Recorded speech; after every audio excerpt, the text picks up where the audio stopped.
Hello everyone, this is your instructor. I just wanted to give you some information regarding activity 3-3. The activities are going to be a little bit different than they were previously for chapters 1 and 2. They're a little more challenging, so I wanted to go over some instructions with you.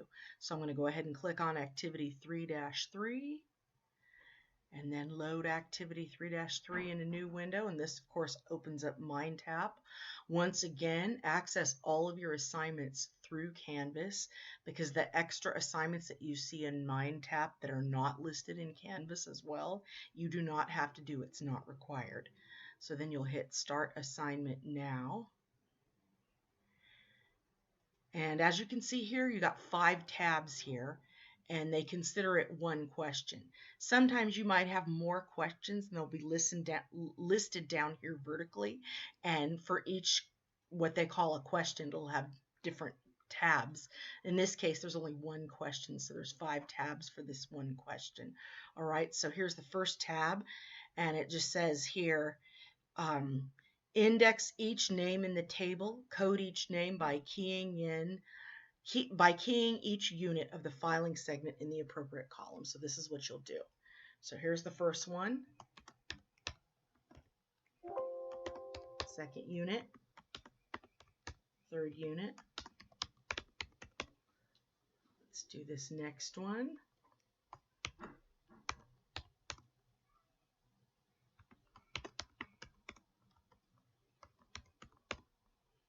Okay, I'm actually going to stop there. There's a button if you're not sure about what you're keying in, if it's correct, you can click on this check my work button and it'll really show you the errors that you have.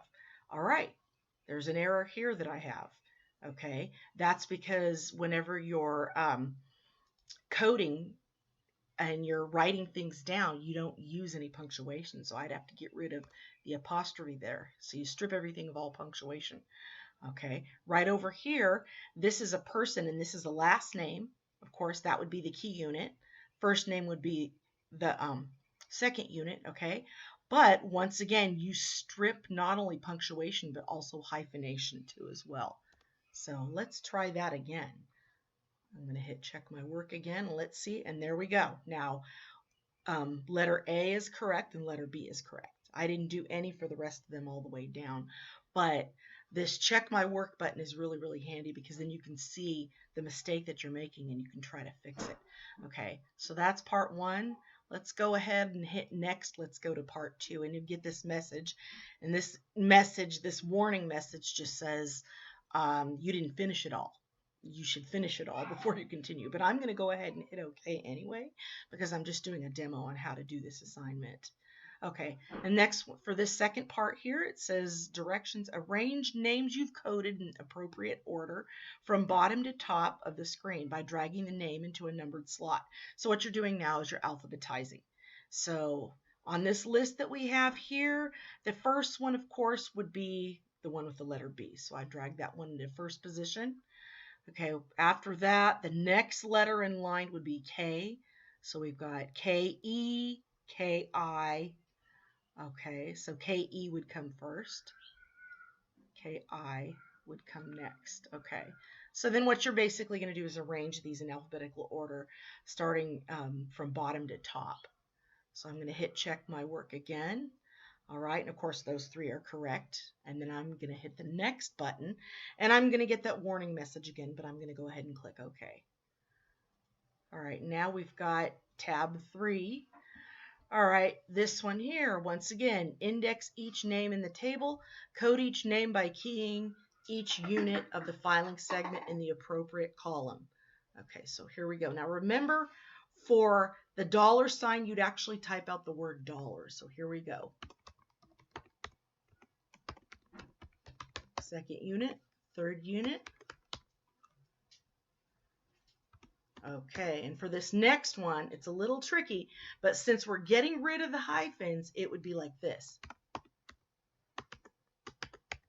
Typing everything the way it's supposed to, just absent the hyphens, okay?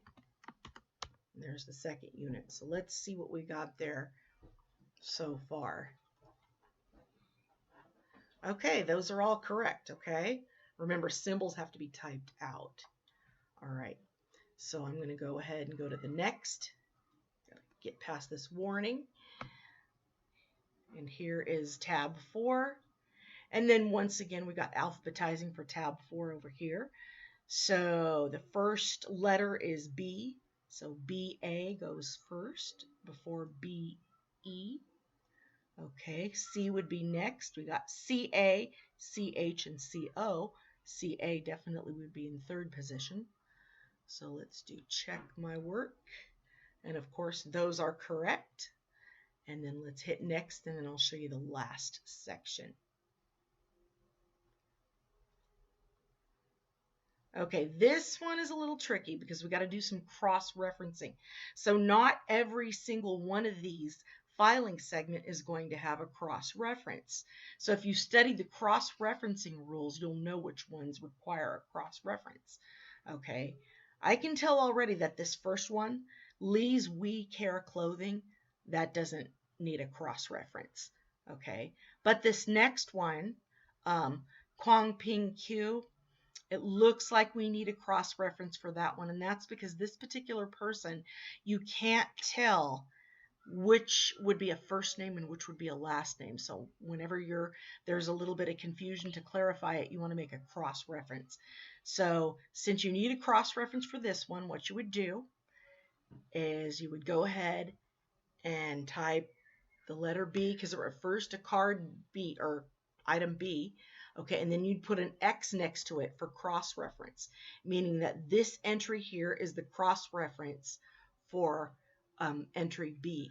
Okay, all right, so then what you would do is you would, now see how they've got it here, the key unit is his last name, and unit 2 is his first name with no hyphen. Okay, what I would have to do is I would have to type it in what would be the key unit for the cross-reference. And in this case, we reverse the first and the last name.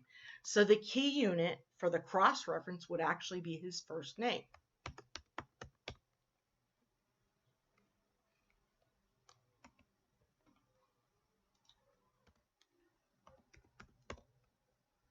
And then I would type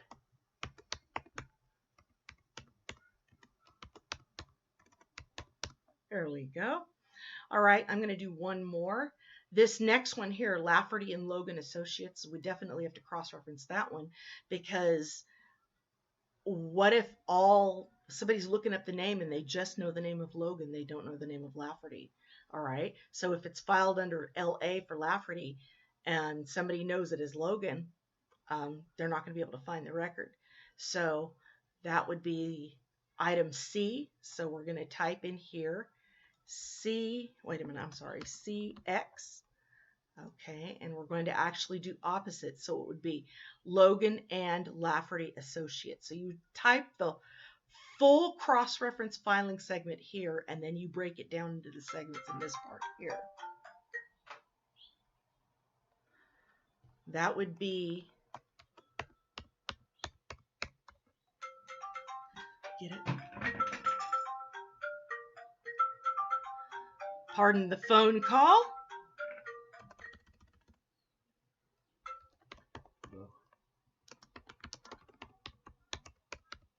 Grandma's in the middle of doing a video right now. Grandma's in the middle of doing a video right now. Okay, let's try this one. Your what's today? Oh, awesome. I can't wait. Okay, let's try and double check these and see if they turned out all right. Awesome. Check my work. Let's see. Okay. The second one, Logan and Lafferty, that came out perfect, but this one here, I noticed a small little error right here. The name wasn't spelled correctly because it's K-U-A-N-G. I left out the G here. So I'm going to type a G here. It looks like I did the same thing here, so I'm going to type a G here, and then I'm going to hit check my work again.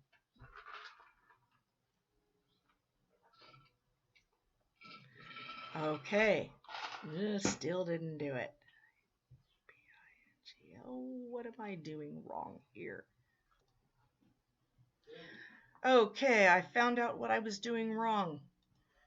I typed his first name correctly, but I forgot to type his last name here.